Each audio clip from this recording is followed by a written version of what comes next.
লাকসামে ধানের শীষের পক্ষে নির্বাচনী ক্যাম্পেইন র্যালি অনুষ্ঠিত। কুমিল্লা প্রতিনিধি। আসন্ন জাতীয় সংসদ নির্বাচনকে সামনে রেখে কুমিল্লা ৯ লাকসাম মনোহরগঞ্জ আসনে ধানের শীষের পক্ষে নির্বাচনী ক্যাম্পেইন র্যালি অনুষ্ঠিত হয়েছে। শনিবার লাকসাম উপজেলার নরপাটি বাজার থেকে র্যালিটি শুরু হয়ে বিভিন্ন সড়ক প্রদক্ষিণ করে ফুলগাঁও বাজারে গিয়ে শেষ হয়। র্যালিতে অংশগ্রহণকারীরা আবুল কালামকে ভোট দিন ও ধানের শীষে ভোট দিন এমন বিভিন্ন স্লোগানে পুরো এলাকা মুখরিত করে তোলেন।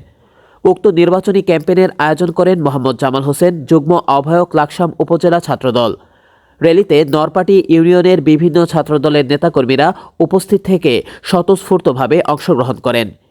এ সময় বক্তারা বলেন, জনগণের ভোট ও সমর্থনের মাধ্যমেই ধানের শীষের বিজয় নিশ্চিত হবে। তারা সবাইকে ধানের শীষ প্রতীকে ভোট দেওয়ার আহ্বান জানান।